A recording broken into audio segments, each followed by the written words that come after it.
నమస్తే అండి. నేను మొన్న పవన్ కళ్యాణ్ గారు ఏదైతే ఆయన ట్రీట్మెంట్ చేసుకొని ఇప్పుడు వాళ్ళ కొడుకు అఖిలానందన్‌తో దక్షిణాది దేవాలయాలన్నీ తిరుగుతున్నారండి. ఆ! చాలా చూడముచ్చటగా ఉంది. ఇద్దరు తండ్రి కొడుకులు తిరుగుతుంటే. ముఖ్యంగా ఆయన తిరుగుతున్నా గాని ఆయనలో కొంచెం ఎక్కువ రెస్ట్ తీసుకుంటారేమో అనుకున్నాను నేను. కానీ 3, 4 రోజులు ఏదో రెస్ట్ తీసుకొని వచ్చేసారాయన. ఎందుకంటే ఆయన ఫేస్‌లో కొంచెం ఇంకా కూడా అలసత్వం కనిపిస్తుందండి. ఆ! ఆయన కొంచెం రెస్ట్ తీసుకుంటే బాగుండేది. కానీ ఆయన పని చాలా విధులున్నాయన్నట్టు ఆయన బయటికొచ్చేసారు తొందరగానే.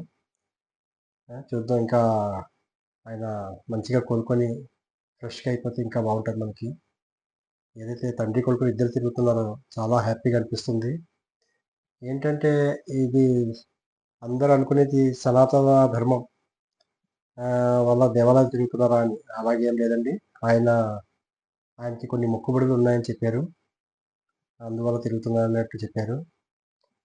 ఆయన తొందరలో మళ్ళీ కార్యక్రమాలు అన్నీ స్టార్ట్ చేస్తారు వచ్చి. ఇంకోటి ఆయన కొంచెం టీడీపీకి వాళ్ళకి దూరం పెరిగిందా? ఏంటా? అని అన్ని మీడియాలో అదే డిస్కస్. ఎందుకంటే 2 ప్రధాన మీటింగ్‌లలో ఆయన పాల్గొలేదండి. కేబినెట్ మీటింగ్ ఒకటిను 2 మీటింగ్‌లకి ఆయన ప్రధాన మీటింగ్ పాల్గొలేకపోయారు. ఆ టైంలో ఆయన హెల్త్ ఇష్యూ ఉండే. ఏంటి ఇద్దరికీ దూరం అయిందా అంటే అని చెప్పుకునేవాళ్ళు చెప్పుకుంటారు. ఎందుకంటే ఆయన అయితే ఆ ఉద్దేశ్యం లేదు. ఇప్పుడొచ్చారు. తర్వాతొచ్చి ఇప్పుడు ఆయన 4 రోజులు పర్యటన అనుకుంటా ఇది. తమిళనాడు, కేరళ అంతా తిరుగుతున్నారు. ఇప్పుడు తర్వాత మన చంద్రబాబు నాయుడు గారితో కలుస్తారు. కలిసాక ఇద్దరు మాట్లాడుకున్నాక తెలుస్తది ఏంటనేది. కానీ ఇక్కడ వీళ్ళిద్దరికీ చెడింది అది ఇది అని చాలా న్యూస్‌లొస్తున్నాయి.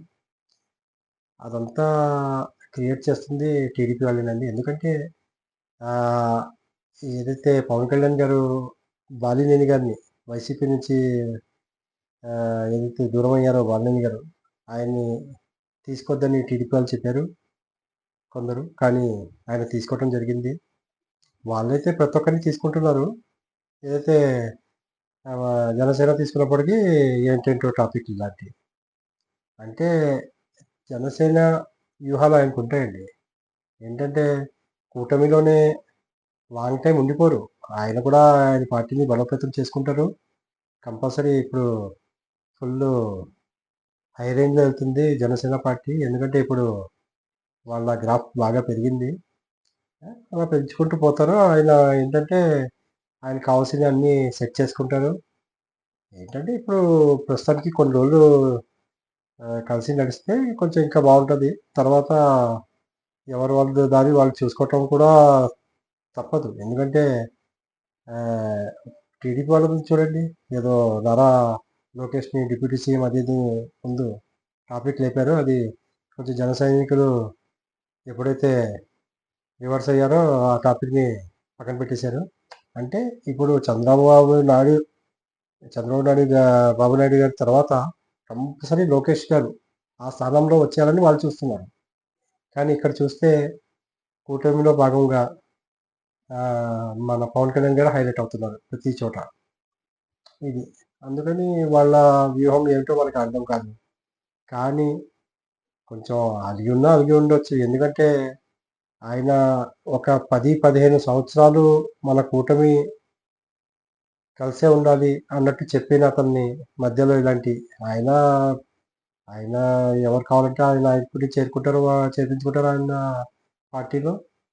ఏమైనా చేస్తారు. కానీ ఆయన చేర్పించుకున్నప్పుడు ఒక టాపికు, వాళ్ళైతే ఎవరిని చేర్పించుకున్నా ఏం లేదు.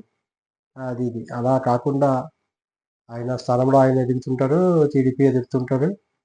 అలా ఎళ్తే బావుంటది గానీ, మధ్యలో ఇలాంటి టాపిక్స్ కాకుండా అందుకని ఆయన ఎప్పుడు ఈ దేవాలయాల మొత్తం అయిపోయాక వచ్చి కూర్చున్నాక కరెక్ట్ ఏంటి అనేది మనకి తెలుస్తది. మధ్యలో చంద్రబాబు నాయుడు గారు ఫోన్ చేస్తే లేపలేదు అది ఇది ఏమేమో వచ్చాయి. ఇదంతా క్లారిటీ వస్తదండి. ఆయన ప్రస్తుతానికైతే మౌనంగానే ఉన్నారు పవన్ కళ్యాణ్ గారు. ఈ టాపిక్‌లో ఏం మాట్లాడట్లేదు. ప్రస్తుతం అయితే ఆయన మొక్కుబడులు ఉన్నాయి కొన్ని అన్నట్టు వాళ్ళ కొడుకుతో తిరుగుతున్నారు. కొడుకుని కూడా 2 కళ్ళు చాలట్లేదు చూడటానికి. చాలా హైట్, పర్సనాలిటీ చూస్తుంటే ఆహ్, తండ్రికి తగ్గ కొడుకులాగా అతను కిరాణం తయారయ్యాడు. చూడాలి ఏమవుతదో. ఇప్పుడు మీటింగ్ కలవటం ఎట్టి పరిస్థితుల్లో చంద్రబాబు నాయుడు గారిని కలుస్తారు వచ్చాక. అప్పుడు మనకు కొంచెం క్లారిటీ వస్తది. కానీ ఇది ఇప్పుడే ఏమి కట్ అయిపోదు. పవన్ కళ్యాణ్ గారు చాలా జాగ్రత్తగా కూటమిని కలిసిమెలిసి వెళ్దామని ఆలోచించి స్టెప్పులేస్తున్నారు. కానీ ఇలాంటి మధ్యలో కొంచెం ఇంతకుముందు కూడా 2, 3 వీడియోలు చేసుకున్నాము. మధ్యలో డిస్టర్బ్ చేయకండని. ఆ డిస్టర్బ్ నడుస్తూనే ఉన్నాయి అలాంటియి. చూద్దాం ఎప్పటి వరకు ఏం నడుస్తదో. ప్రస్తుతానికైతే అందరూ బానే ఉన్నారు. చూద్దాం వచ్చాక మాటలేమొస్తాయో. ఈ వీడియో నచ్చితే గనక లైక్ చేయండి, సపోర్ట్ చేయండి, సబ్స్క్రైబ్ చేయండి. Thank you very much.